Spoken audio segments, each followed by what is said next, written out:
Um dia, voltando do hospital, muito frustrada, chorando, pensando que eu ia ficar muda, eu falava, gente, será possível que o meu destino é ficar muda? Eu gosto tanto de falar. E aí, aquele dia eu pensei, não, se esse for o meu destino, eu vou aprender Sign Language e eu vou viver. Isso não vai acabar com a minha vida aqui agora também, não. Se eu não consigo ser garçonete, eu vou arrumar outra coisa e fazer outra coisa, pronto. E aí, dirigindo de Boston pra casa, eu falei, eu vou chegar em casa e eu vou procurar um curso de micropigmentação hoje. A partir de agora é isso que eu vou fazer isso acontecer. Sejam bem-vindos para mais um episódio do Imigrante Rico Podcast com o seu host, Thiago Prado. Aqui, bata um papo cabeça com imigrantes que conquistaram sucesso na terra do tio Sam. E hoje eu estou aqui com a Edilaine Oliveira, natural de Conceição do Araguaia, Pará, surfadora de Pororoca. Tô brincando, bem-vinda, viu? Obrigada. Prazer imenso te ter aqui comigo hoje. Obrigada pelo convite. Tô super feliz de poder compartilhar, estar aqui, conversar com você, aprender com você, que é um imigrante de sucesso aqui nos Estados Unidos. A gente acaba se inspirando muito em pessoas como você. Sucesso é transitório. A gente tá nesse momento, sucesso é igual pororoca, né? Tem uma hora que você tá por cima, outra hora que você tá por baixo. Sim, sim. No final da vida, julgue a gente. Isso. E falando em pororoca, nem nadar eu sei, né? Nasci na beira do rio, mas nadar que é bom. Gente, sempre tive muito medo. Tinha da o correnteza, rio lá, da água? Correnteza, sempre tinha, todo verão sempre tinha muitas histórias de acidente. Pessoas que sabiam nadar acabavam sendo levadas pela correnteza. Porque o negócio puxa pra baixo, né? E aí aquilo sempre foi um pouco de trauma pra mim, eu nunca consegui aprender. Eu adorava aquilo. Onde tem aqueles redemoinhos lá no Rio, no Rio Araguaia, que te puxa você pra baixo. Então você vai nele, ele te puxa pra baixo, você sai de lado e sobe.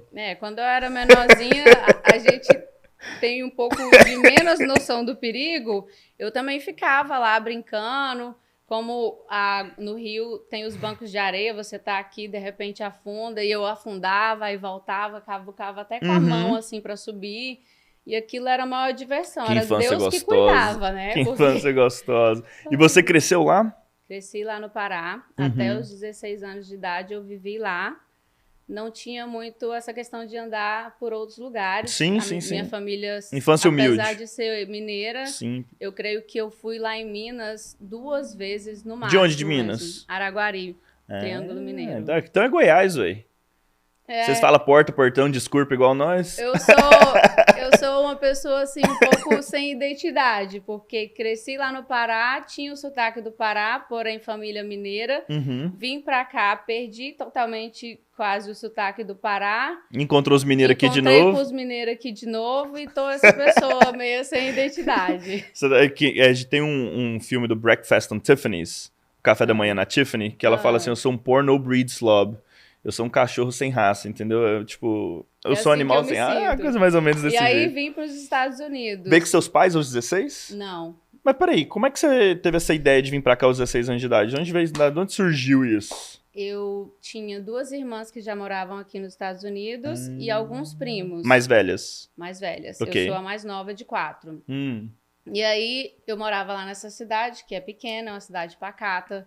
Não tem muita coisa. O que move a cidade é o veraneio no mês de julho. Então, o rio desce, aparecem os bancos de água e aí a gente tem a praia.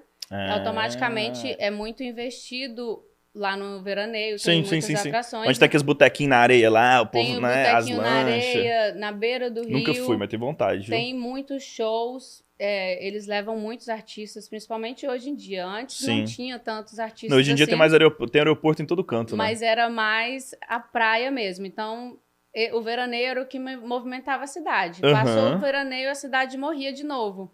E eu, sendo aquela pessoa muito elétrica, aquela coisa pacata, me deixava bem sem perspectiva mesmo. O que eu vou fazer aqui? O que eu vou fazer aqui nesse lugar aqui? Sem contar que naquela época não tinha faculdades na minha cidade. Todo mundo que ia pra faculdade tinha que ir pra outras cidades. Iam pra Goiânia, Araguaína. Aí você decidiu vir pra Boston. E aí eu imaginava, a minha mãe não vai ter condição de me mandar. Eu vou terminar o 2º grau, eu vou ficar aqui, não. E as suas irmãs já estavam aqui já? E as minhas irmãs já estavam aqui. Os primos aqui. E tinha alguns primos, todos mais Quem velhos. foi o primeiro a vir da família, você sabe? Da história, do caos? Eu acho que foi um primo meu, que o nome dele é Maurício. Ele é filho da minha tia, afilhado da minha mãe. Eu acho que ele foi o primeiro. Ele foi o primeiro. Eu sempre tenho isso na cabeça, porque na minha família foi o Kaká. Ele que inventou moda de vir pra Boston aqui, porque tinha um amigo dele que chamava Cheyenne, e hoje a gente vive nesse frio. Esse meu Por primo... que não foi pra um lugar mais quente? Atlanta, sei lá, entendeu? Verdade, verdade. Apesar que eu aprendi a gostar disso. Você aprendeu? Eu aprendi a valorizar. Porque se você pensa bem, aqui a gente vive todas as estações. O outono é lindo, maravilhoso. O inverno, quando neva, mesmo os galhos secos, fica lindo. A gente vive o verão. Eu aprendi a apreciar. Me ensina depois, então, não Por vai tirar isso muito aqui do tempo eu podcast, porque odiei. até hoje, né, eu vou falar pra você, viu? Eu acho que o que traumatiza é que a gente chega aqui e a nossa vida no Eu tenho 24 anos e não aprendi a apreciar até hoje. Sério? E olha que eu gosto de snowboard ainda. Eu amo neve quando eu tô na montanha. Saiu da montanha, não me chame. Andar no frio? Mas a gente não anda a pé, não pega ônibus. Mas esse aqui é o problema, eu amo andar a pé.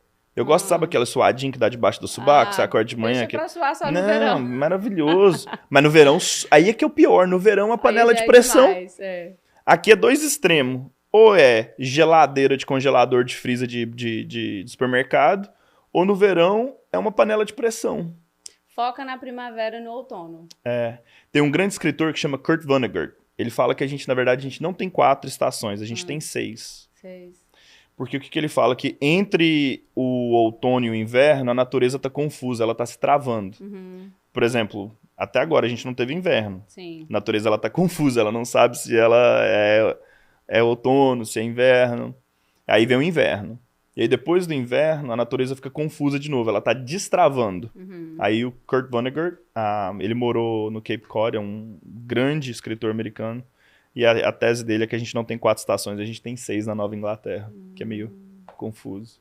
Enfim, já estudei muito sim. De qualquer jeito, eu aprendi a apreciar, eu tô aqui, não tô indo pra lugar nenhum, vou ficar por aqui mesmo, então que bom. Vamos gostar do que... Não, isso é maravilhoso. Eu acho que é um dos fatores que leva o imigrante a ter sucesso na terra do Tio Sam é foco, né?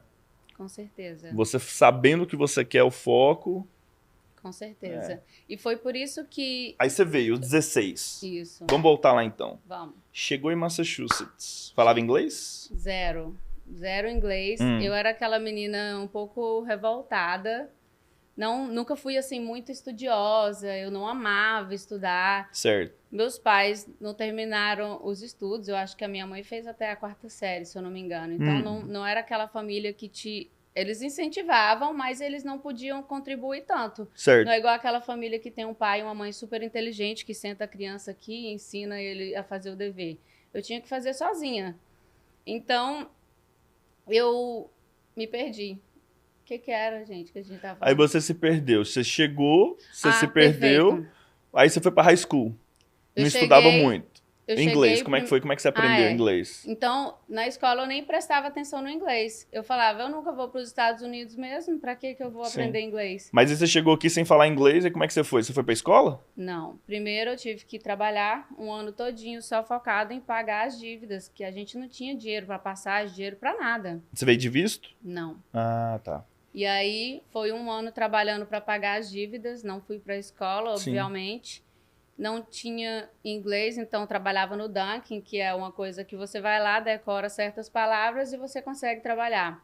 Arrumei também uma limpeza, teve uma época que eu trabalhei na pintura. Fez vários bicos. Vários bicos. O que aparecia, code checking, as minhas primas trabalhavam em um... O que é code checking? Minha avó tá acompanhando nós aí.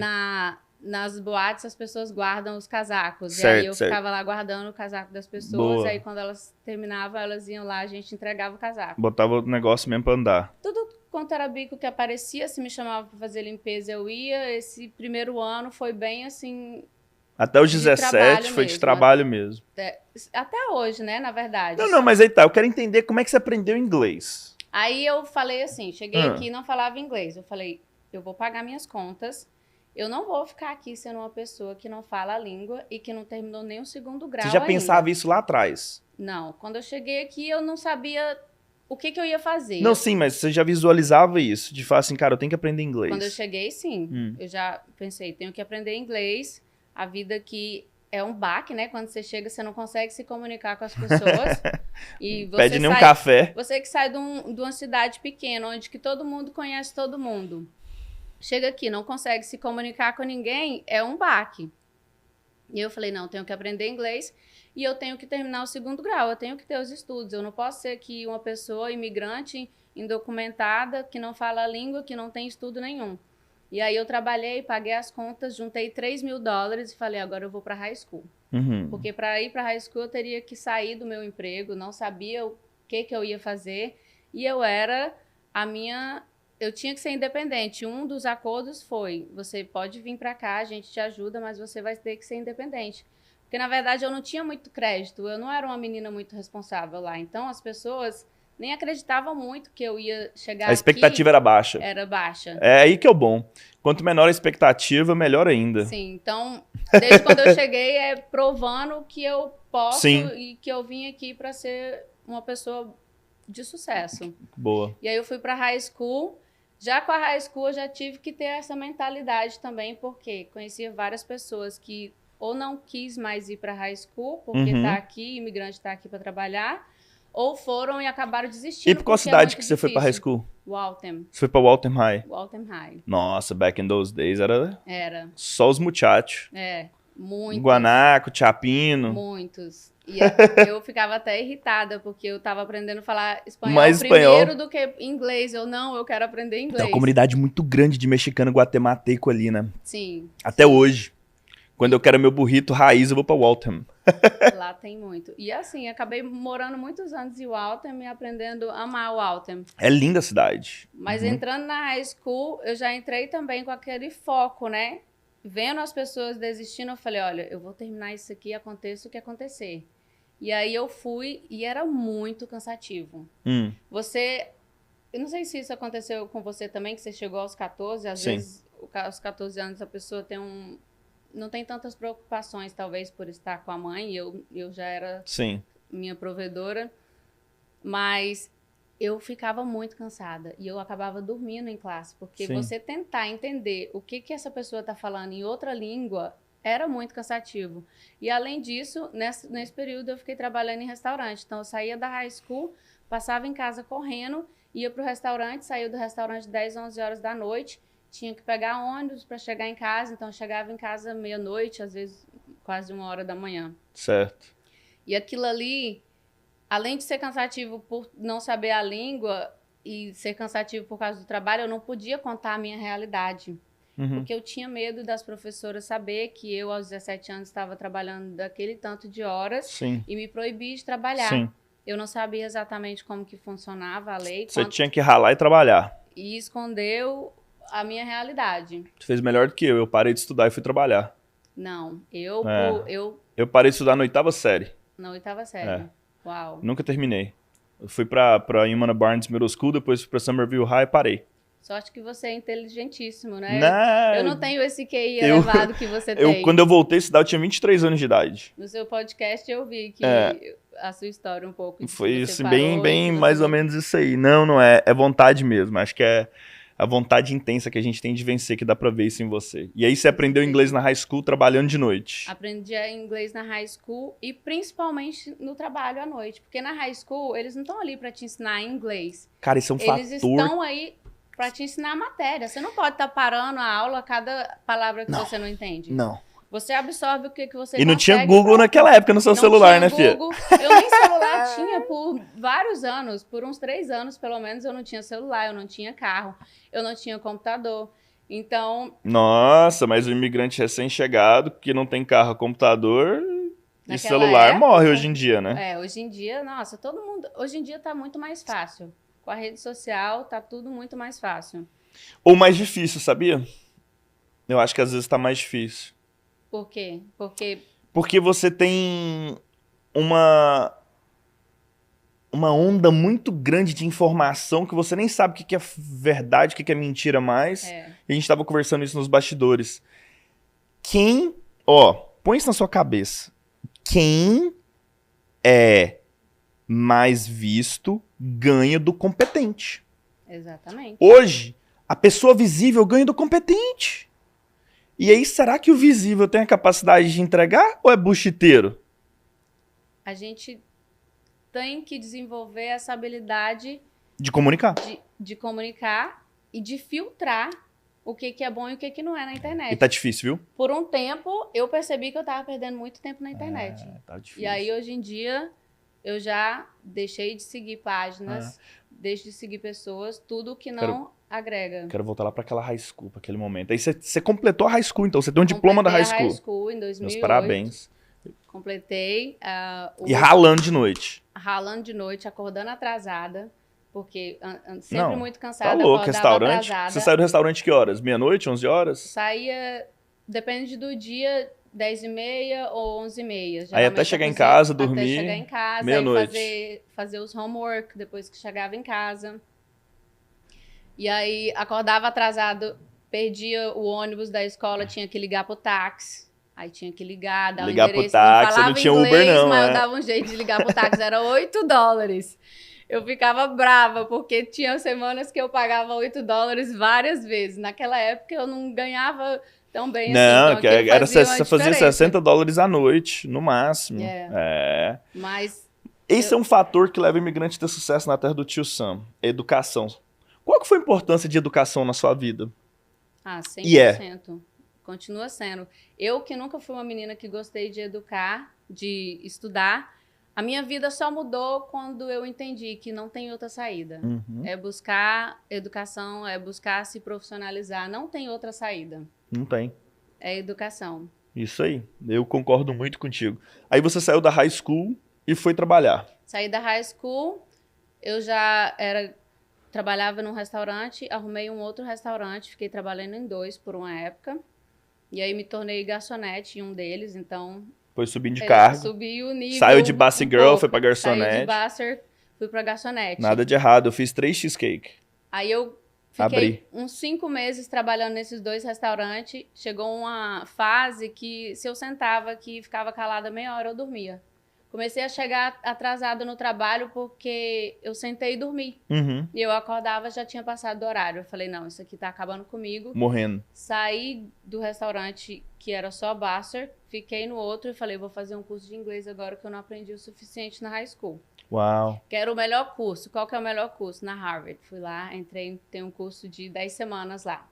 Tá vendo, gente, o que eu falei mais cedo? A importância da educação como um fator que eleva o imigrante a ter sucesso. Aí você fez o curso em Harvard. Aí eu fiz esse curso na Harvard.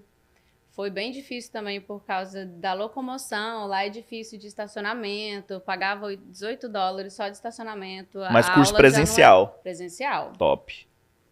Fui, terminei esse curso, passou um tempo, falei, vou buscar outro curso. Fiz curso em uma outra escola que chama Target. Sempre tentando buscar ali saídas para melhorar. Eu não tinha aquela visão tão empreendedora e eu nunca tive, como eu vim sozinha e já vim para ser independente, até mesmo a minha família não tinha essa visão empreendedora para estar me guiando. A falta de informação naquela época também era muito grande, até mesmo nas questões imigratórias e etc. Eu poderia ter chegado e ter pego o papel logo quando cheguei, mas a falta de informação... Não tinha Google, não tinha YouTube, não tinha essas coisas, né? Não tinha. Aí a gente perdia muita oportunidade. Muita. Você chegou em que ano? Cheguei em 2004.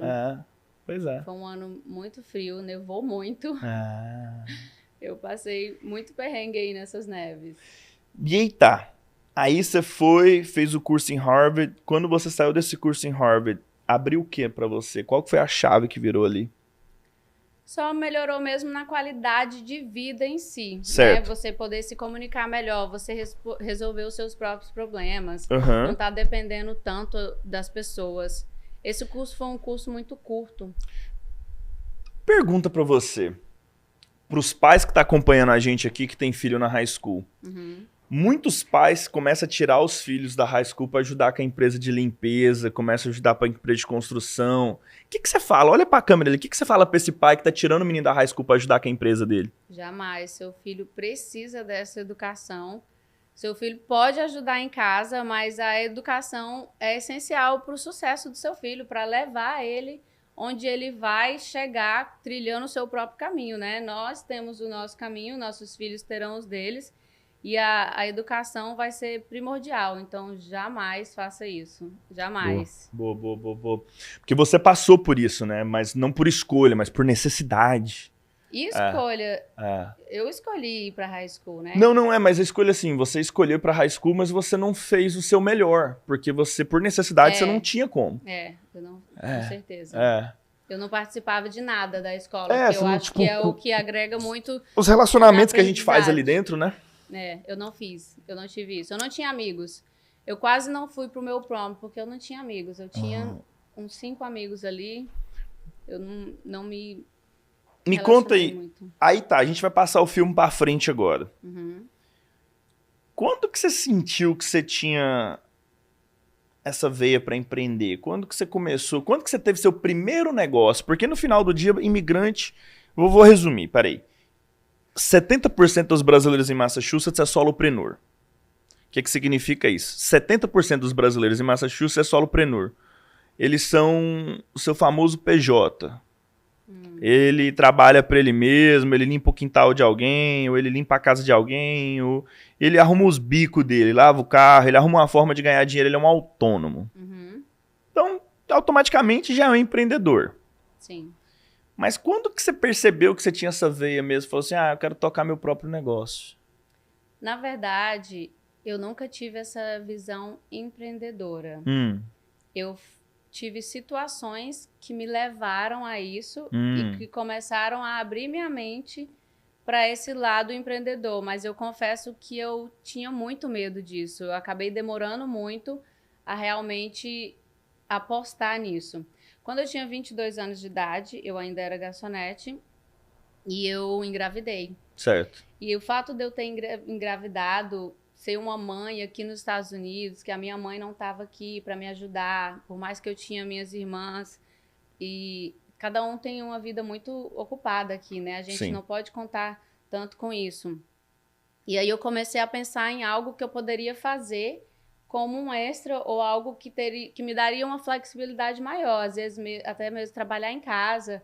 De início eu pensei que eu queria fazer depilação, porque depilação dá para você fazer em casa. Minha irmã já tinha morado aqui, ela tinha trabalhado com depilação.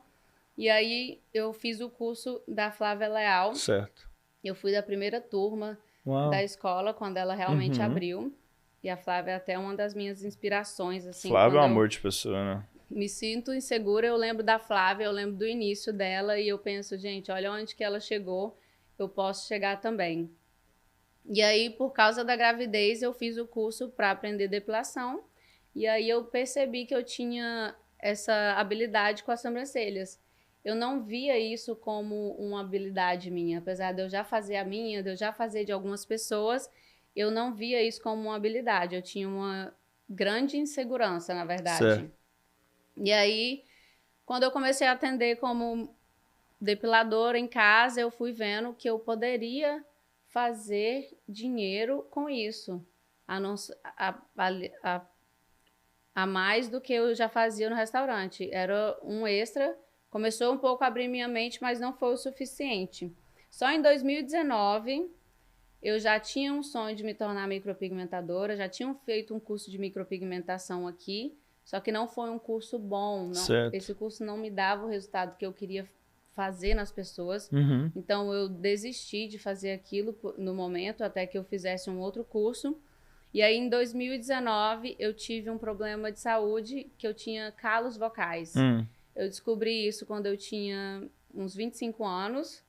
E aí, eu fiquei tratando por um tempo e os tratamentos todos foram frustrados, eu não tive sucesso e a situação foi piorando a cada vez mais. Uau. Em 2019 eu achei que eu ia perder minha voz, porque a última cirurgia que eu fiz, eu realmente não melhorou, eu estava muito rouca, eu já quase não conseguia trabalhar no restaurante, era muito cansativo. Eu ficava com falta de ar para fazer o esforço de falar, porque a voz estando rouca, não sai, você tem que fazer mais esforço. Eu estava deixando de sair, porque era difícil comunicar com as pessoas, principalmente se tivesse música alta. Então, em 2019, um dia voltando do hospital, muito frustrada, chorando, pensando que eu ia ficar muda, eu falava, gente, será possível que o meu destino é ficar muda? Eu gosto tanto de falar. E aí, aquele dia eu pensei, não, se esse for o meu destino, eu vou aprender Sign Language e eu vou viver. Isso não vai acabar com a minha vida, que agora também não. Tô preparada para aprender Braille já.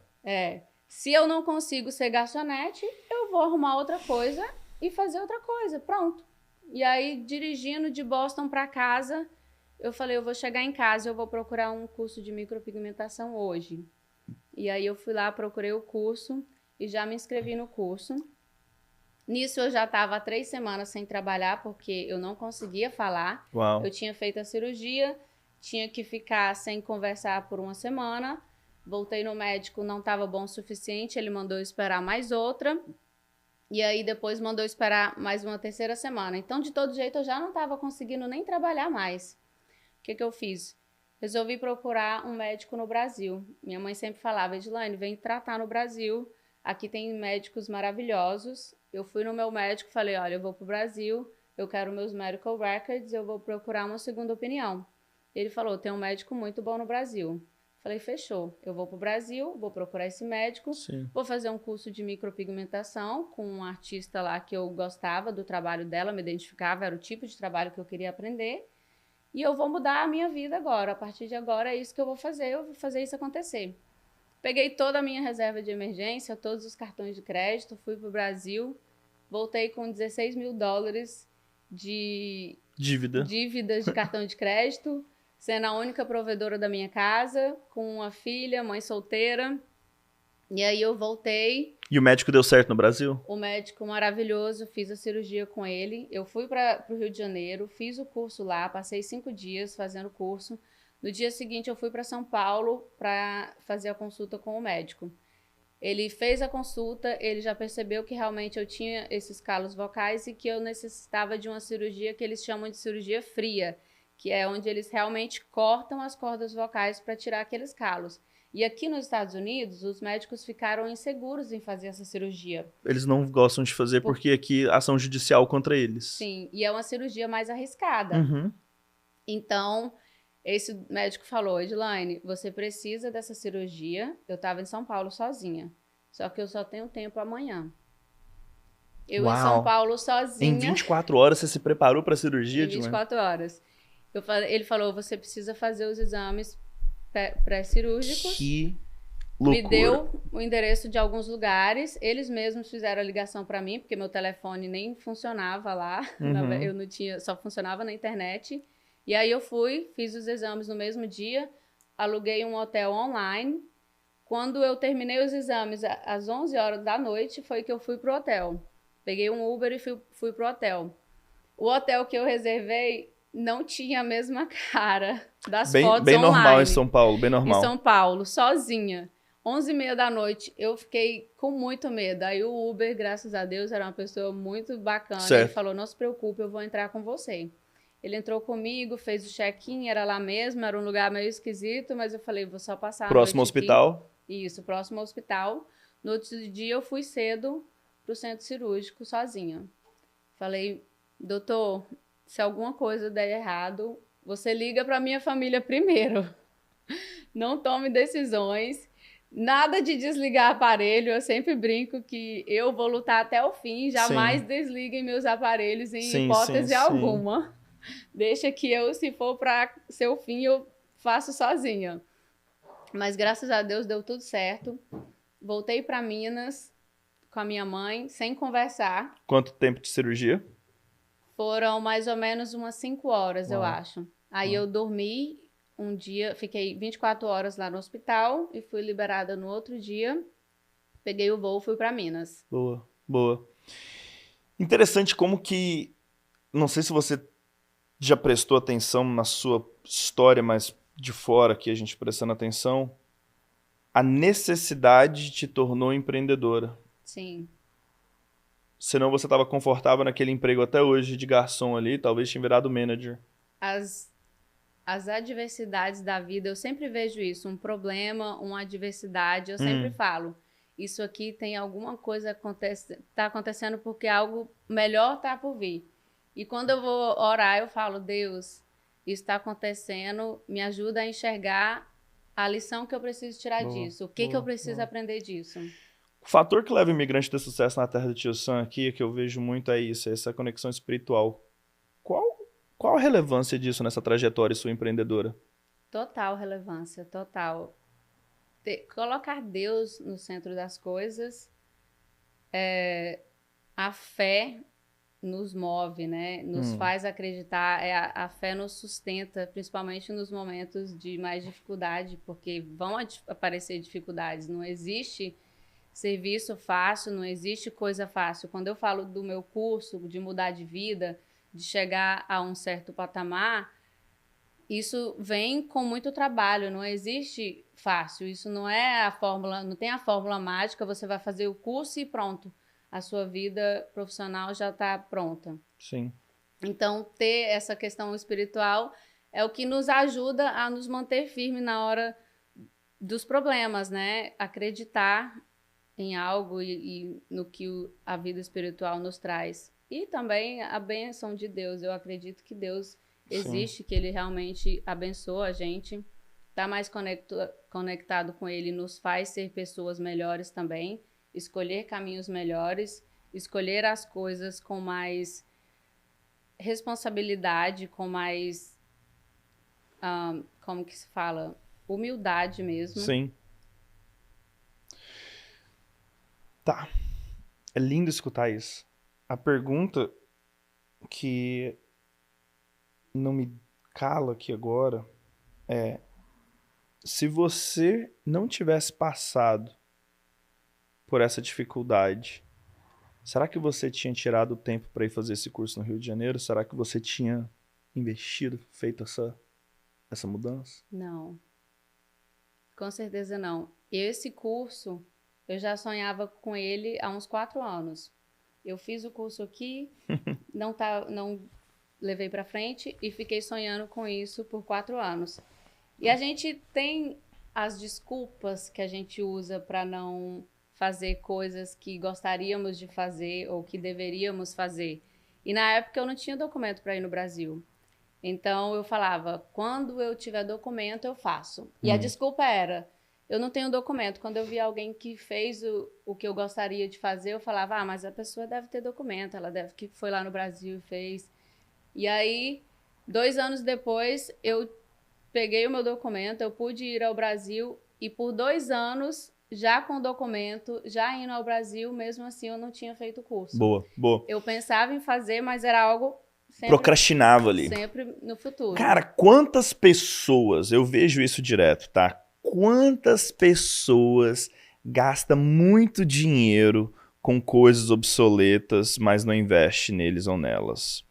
Quantas pessoas vai para várias imersões procurando uma receita de bolo, de caixinha, exatamente, quando eles já sabem o que eles têm que fazer e eles não fazem? Exatamente. Eu vejo isso aí... Manda uma mensagem, olha pra câmera. Ele mandou uma mensagem pra Edilane, que tá com o sonho dela na gaveta.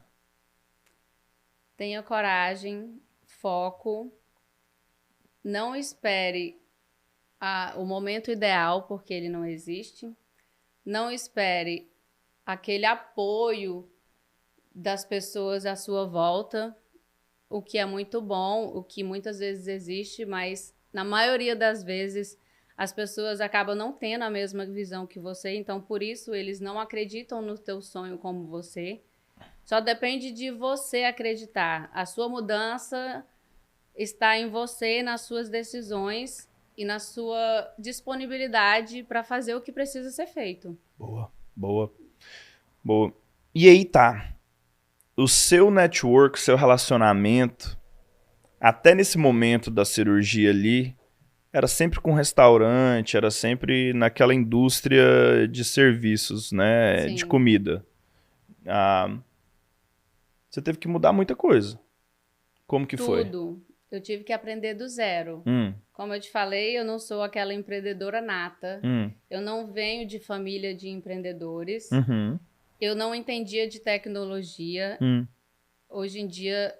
Para a gente divulgar, uma das melhores formas de divulgar o nosso trabalho é o Instagram, é a tecnologia, é estar postando.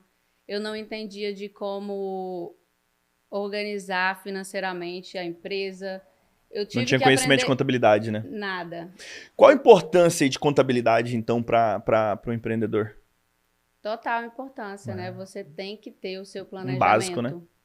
O básico. Conhecimento básico. O conhecimento básico, o planejamento, para que você não se frustre. Aí você foi no network ali, vamos voltar no network. Aí você teve que mudar seu network de pessoas. Porque o gerente do restaurante não ia te ajudar mais, não tinha como. Como é que você fez? Explica pra nós aí. Buscando estar com pessoas que vai te elevar, né? Deixei de frequentar lugares. Mudou seu ecossistema. Mudei o ecossistema. Comecei a analisar mais os lugares que eu frequentava e as pessoas com quem eu convivia. Tem gente que... Você gostava de ir no lago, gostava de ir no forró, fazer essas coisas? Lago, forró, tudo isso.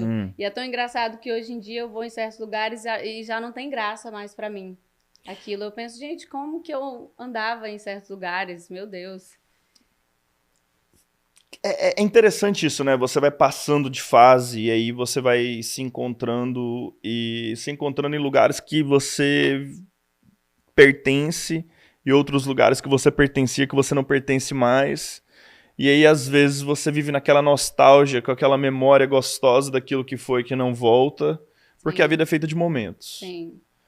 E quando você parte para esse momento de empreendedorismo, muita coisa muda. Porque uma, não é fácil. 2, você não fica rico da noite por dia. 3, você se lasca pra caralho. É muita porrada. Sim. Bota o capacete que vai vir porrada. Sim. Como é que foi? Teve algum momento ali que você pensou de chutar o pau da barraca? Vários momentos, vários. Eu sou muito exigente, acho que uma das minhas preocupações era, e uma das minhas travas que eu demorei tanto a fazer o curso, era ser tão boa quanto as pessoas que eu acompanhava. Boa. E aí, de início, a gente não é tão boa quanto uma pessoa que já está ali fazendo aquilo há um tempo. Não, tem as várias horas de experiência, né? Então, por muitas vezes, eu ficava frustrada com isso.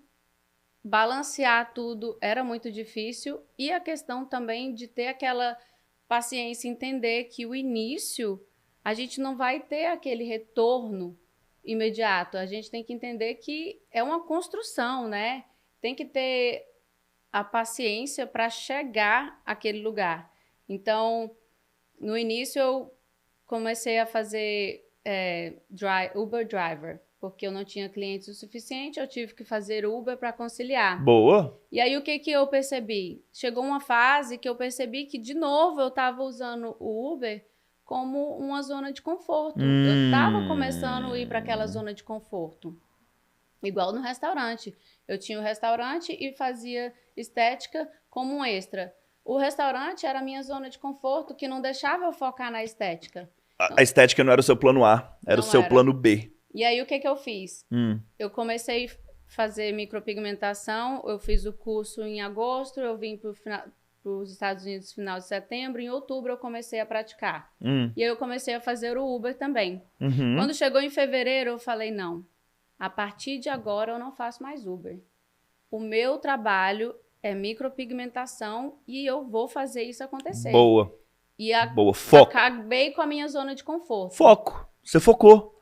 Esse é um dos fatores que leva qualquer imigrante e empreendedor a ter sucesso aqui nessa terra. Não tem como. Eu falei, no dia que eu não tiver cliente, eu não vou fazer Uber. Eu vou estudar como que eu vou atrair os clientes. Boa. O que eu preciso fazer?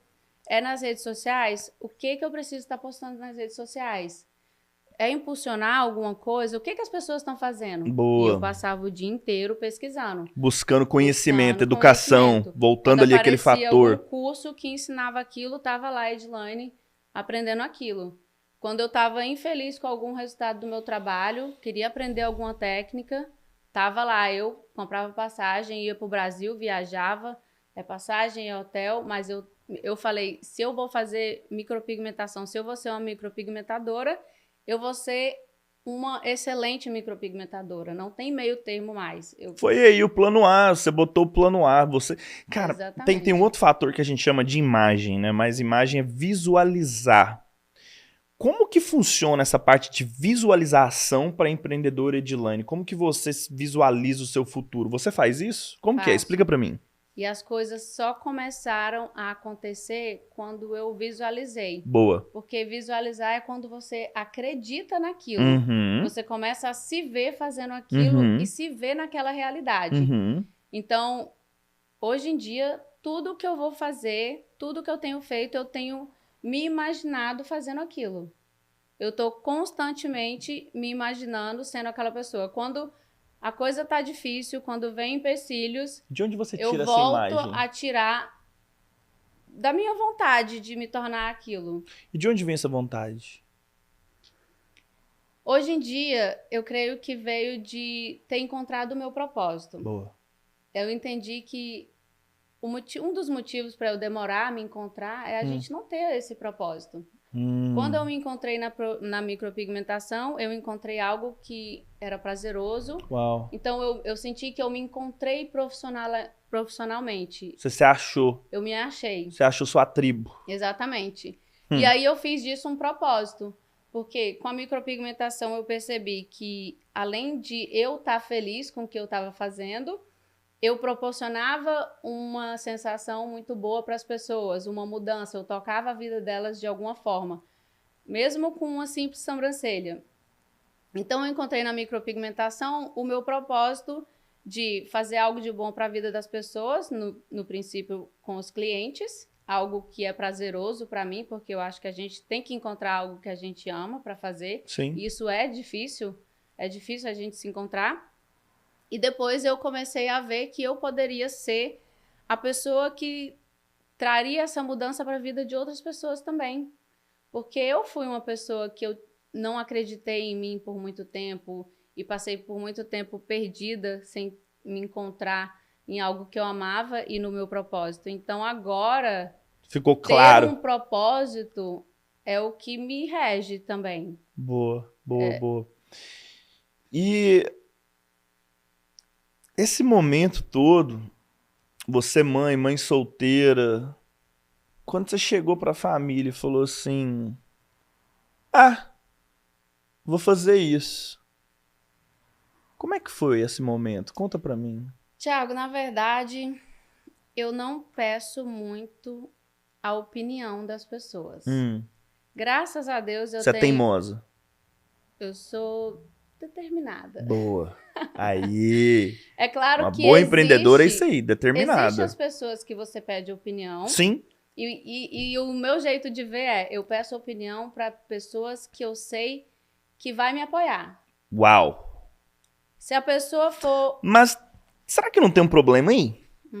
Será que às vezes não é bom ter opiniões contrárias? Se a pessoa entender daquilo... Boa, sim. boa. Porque na esse era maioria meu das próximo vezes ponto. a gente está pedindo opinião para alguém que não tem... base, não tem fundamento. Não tem fundamento sobre aquilo, porque eles não têm a mesma visão que você. Agora, se eu for pedir opinião para uma pessoa, eu quero me tornar micropigmentadora, eu vou lá conversar com uma micropigmentadora que está vivendo aquilo, aí ok, a opinião dela conta muito. Boa. Mas eu falo opinião de mudança de vida, de tentar alguma coisa. É igual, eu falo muito isso, né? Não tem como você chegar para um padre e pedir conselho de família. Ele não tem um? Exatamente. E se não... Não tem! E você tentar alguma... Como é que eu vou chegar pro padre? Não, desculpa te cortar, mas como é que se diz? A produção tá rindo ali, é o Thiago sendo cancelado de novo. Mas assim, o padre ortodoxo, se ele não quer se tornar bispo, ele não quer se tornar um papa ortodoxo, ele pode ter família, sabia disso? Não. Porque ali tem a divisão, né, do cristianismo e de ortodoxo. E o pastor, ele já pode ter família. Então, como que você vai pedir conselho para uma figura religiosa que não tem família? É uma dificuldade que eu tenho, conselho de família. Porque você tocou num ponto muito importante.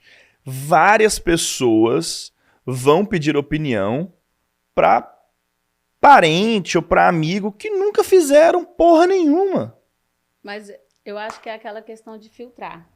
Boa. Até mesmo na igreja. Você vai na igreja, o padre... ele não tem família, mas por muitas vezes, por aconselhar outras, enfim, ele vai ter um conhecimento em certas coisas. O estudo, boa. E nem o padre é humano, nem tudo ele vai saber, nem tudo que ele fala você precisa seguir. Então é aquela questão de filtrar. Do mesmo jeito que eu filtro as pessoas com quem eu vou pedir uma opinião, eu filtro também o que eu escuto na igreja, eu filtro o que eu vou ver nas redes sociais. Então acho que é aquela questão de filtrar. Sim. No caso da minha vida profissional, outra coisa muito importante que eu fiz é não sair contando as coisas para todo mundo, não sair pedindo opinião para todo mundo, porque eu pedia mais, eu entendi que... Você virou avestruz. Existem certas pessoas que eu posso falar, por exemplo, a minha irmã é a pessoa que se eu falar, Suzy, eu vou vender tudo e eu quero viajar pelo mundo por 3 meses, só que eu preciso da sua ajuda para ficar com a minha filha. Ela fala, não, vai lá que eu vou te ajudar, pode ir. É ótimo isso, né? É aquela pessoa que quando tá eu falo, eu acho que eu vou fazer tal coisa, mas tá tão difícil. Não, tá difícil não, eu fico com a Isabela, você pode ir. Então, essa é a pessoa apoio que eu posso pedir uma opinião. E esse é um fator que eleva qualquer imigrante a ter sucesso, né? É você ter esse apoio familiar. Com certeza. É. Eu realmente tenho muita sorte que a minha família... É um luxo. Nós somos muito unidos. Quando um tem um problema, todo mundo se ajunta.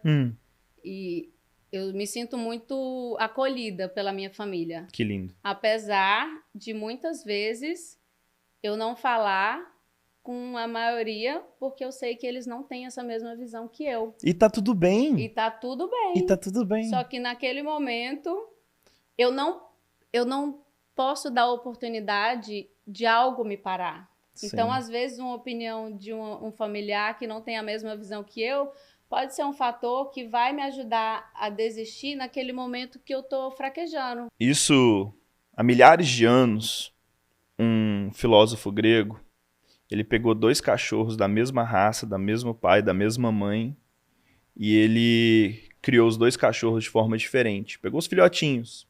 Um ele criou dentro de casa, adestrado, com a comidinha, ele dava comida para ele todo dia. E o outro ele criou na fazenda, caçando. O cachorro só comia o que ele matava. Depois de 2 anos, ele trouxe esses animais de volta pro público, ali na frente de todo mundo. Os cachorros ficou um dia sem comer, só bebendo água, então os cachorros estavam com muita fome. O que ele fez? Ele colocou 2 pratos de comida lá na frente e segurou os 2 cachorros. E ele falou pro público, preste atenção nisso aqui. Ele soltou os 2 cachorros, mas antes de soltar os 2 cachorros, o criado dentro de casa e o criado na fazenda, sabe o que ele fez? Ele fez uma coisa muito interessante. Ele pediu para alguém soltar o coelho. Na hora que soltou os 2 cachorros, o cachorro criado dentro de casa foi comer a comida. E o cachorro criado no mato, o que ele foi fazer?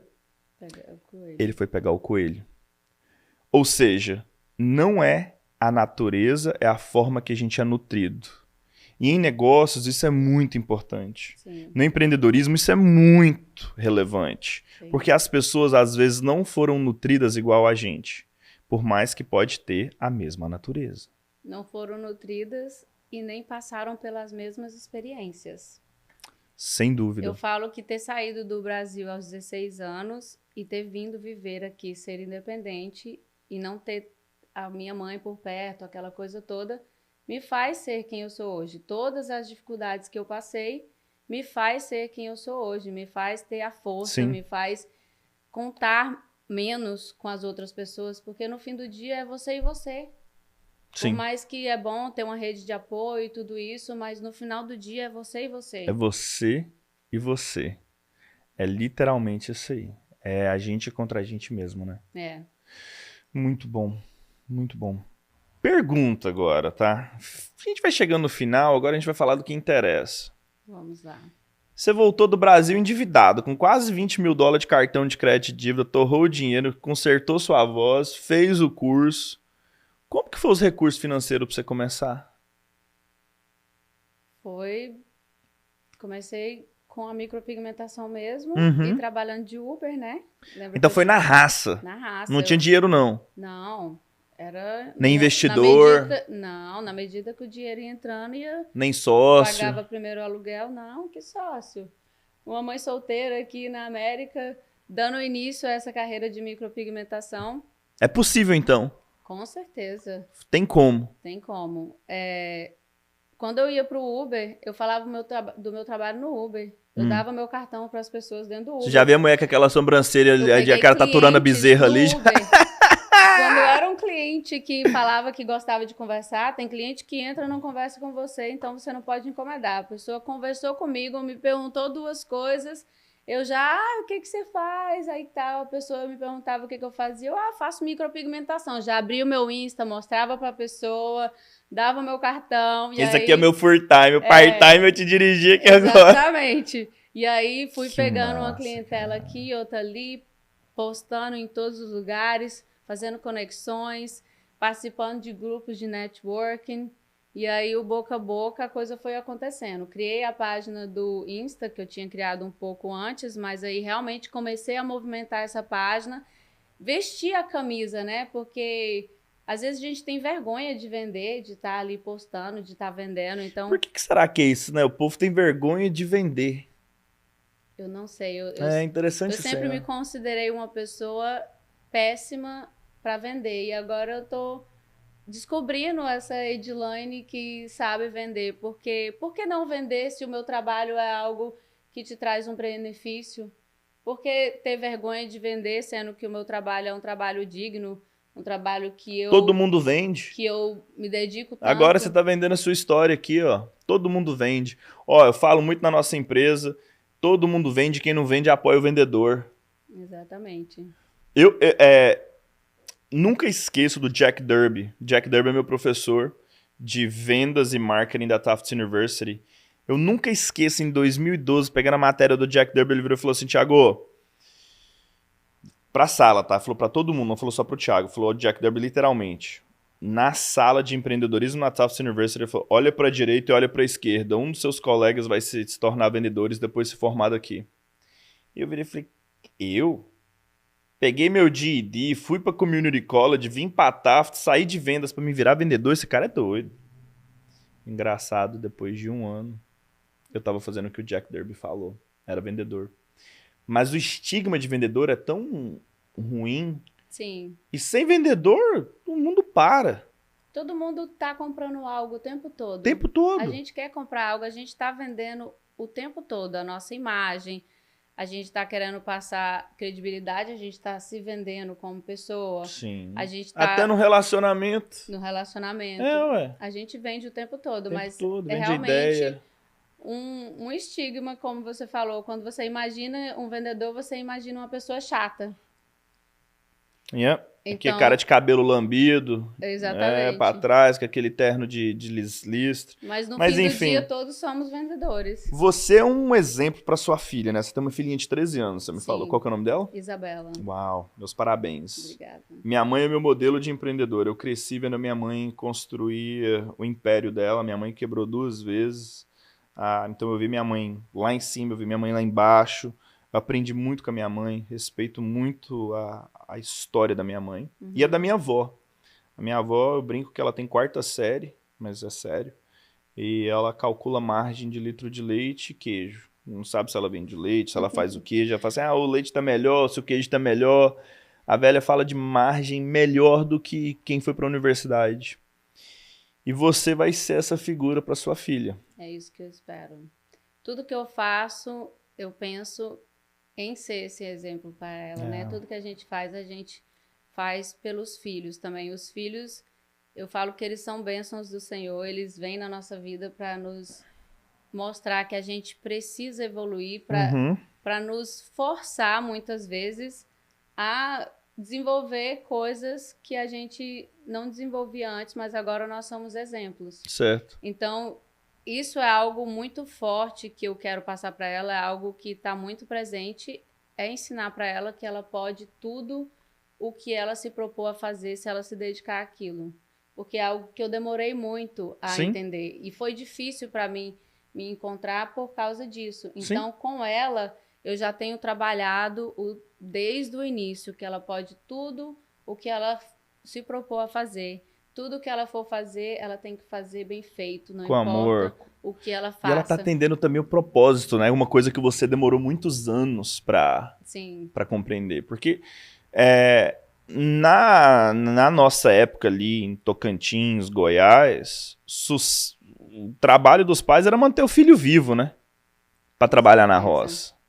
A uma geração antiga da sua mãe e da minha avó era a mesma coisa. Tipo, era manter os meninos vivos porque não tinha vacina da rubéola ainda. Exatamente. A gente não tem aquela perspectiva de crescimento Não, quando de tá lá. educação mesmo. Porque, ó, eu li essa frase recentemente, ficou muito comigo, tá? Procriar é biológico. Uhum, Ser pai e mãe é psicológico. com certeza. E falo por mim que vim de Goiás, raiz mesmo, cresci na porrada, tá apanhando mesmo com um pedaço de pau e ferro de passar roupa, que eu sou daquela época. Você me fala assim, cara, é uma adaptação muito diferente, né, pra essa geração hoje, ser pai e mãe. E é lindo essa trajetória empreendedora, vem com muitos sacrifícios. Quem paga o imposto é a família, tem um imposto muito grande que eles pagam né, por nós seguir os nossos sonhos. Ah, mas é algo que vale a pena. Eu tenho Que você certeza acha? que o, o benefício vai ser muito maior do que esse Sim. prejuízo do tempo que eu não estou gastando com ela em certos momentos para me dedicar a isso. No final do dia, além do benefício de eu alcançar ali os meus objetivos, eu também estou mostrando para ela como ela faz para alcançar os dela. Uhum, uhum. Então, no final do dia, é um ganha-ganha. Sim, sim, sim, sim. Olha, a gente vai chegando no final. Eu amei conhecer a sua história, essa trajetória de empreendedora, aonde você tá, para onde você tá indo. É assim, é sensacional. Várias mulheres vai escutar essa história tua. A gente tem a turma que segue aí do Japão, muito obrigado, da Austrália, da Europa, do Brasil. Esse podcast é feito com muito amor e muito carinho para levar histórias igual a sua, para mostrar para aquela mulher que está no restaurante com aquele sonho na gaveta, sem Exatamente. dinheiro, que é possível. É isso que eu quero mostrar É para as pessoas. possível. É isso que eu tenho tentado fazer. Porque um dia eu não acreditei. Uhum. E aí eu gostaria de mostrar para as pessoas, principalmente imigrantes, porque a gente chega aqui e a gente é ensinado que a imigrante tem que aceitar o que vir pela frente e se contentar com aquilo. E eu fui essa imigrante por muito tempo. Eu fui a imigrante que trabalhava num restaurante e eu ganhava $150 por dia.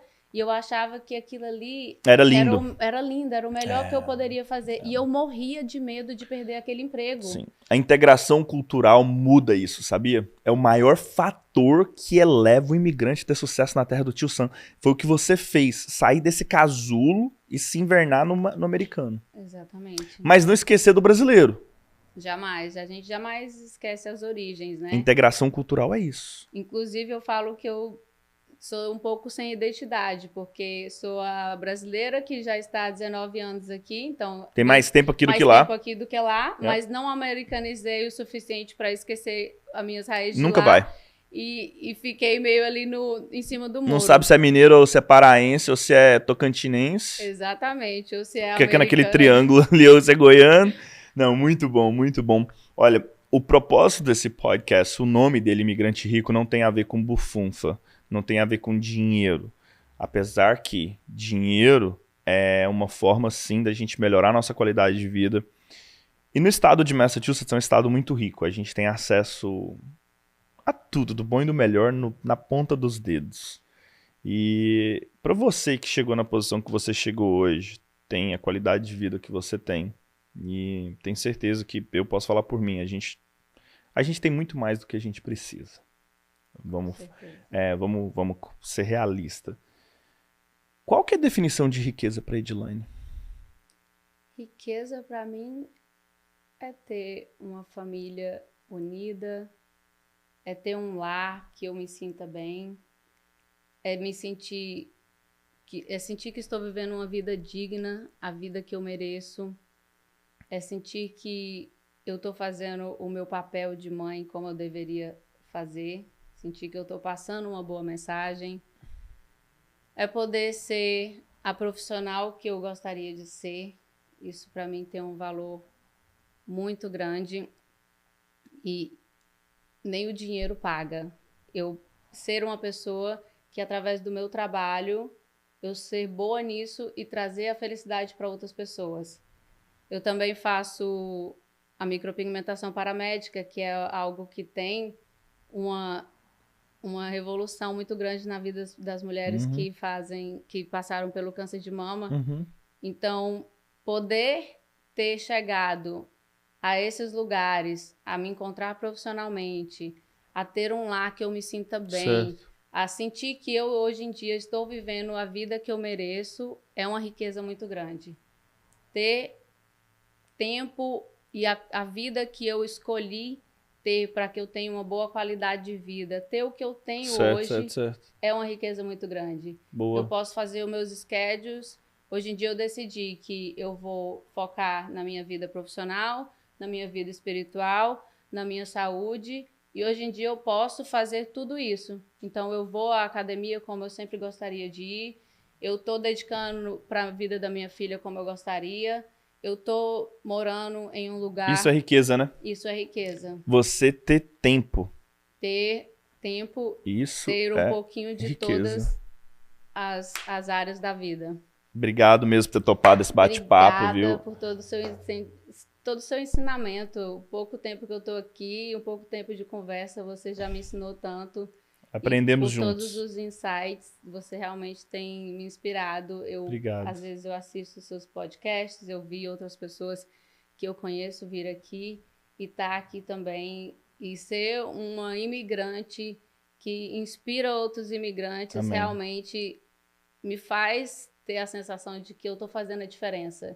E eu não quero ser uma pessoa que eu estou passando aqui só de passagem. Boa. E eu não vou deixar um rastro bom por onde eu passar. Eu quero realmente fazer a diferença. A gente percebe isso. Eu sou muito grato pela sua presença aqui hoje, pelo seu tempo, a produção por fazer isso acontecer, Obrigada. Sem esse time maravilhoso. A gente não entregaria esse podcast para vocês e, claro, sem o patrocínio da BRZ. A BRZ Seguros faz isso acontecer. A corretora número 1 dos latinos nos Estados Unidos, e você é BRZ, não é? Eu sou BRZ 3 vezes, eu tenho 3 seguros com a BRZ. Maravilha, obrigado. Super recomendo. Você faz esse podcast acontecer. Os clientes BRZ faz esse podcast possível. Então, sou muito grato por você escolher a gente com várias outras corretoras lá fora. E através de clientes igual você, a gente faz esse podcast possível, essa plataforma de conhecimentos para vários empreendedores e imigrantes de todos os cantos do mundo. Obrigado de novo pelo seu tempo. Eu sei que tá corrido, gente. Obrigada a vocês. Quer mandar um beijo ali? Até a próxima. Beijo, gente. Eu espero inspirar vocês de alguma forma. Não tenham medo. Imigrante também pode. A gente pode chegar muito mais longe do que a gente imaginar. Tudo depende de você, da sua decisão e do que você tá capaz, do que você está disposto a fazer para mudar a sua realidade. Boa, boa, boa. Até o próximo episódio, hein? Te vejo em breve.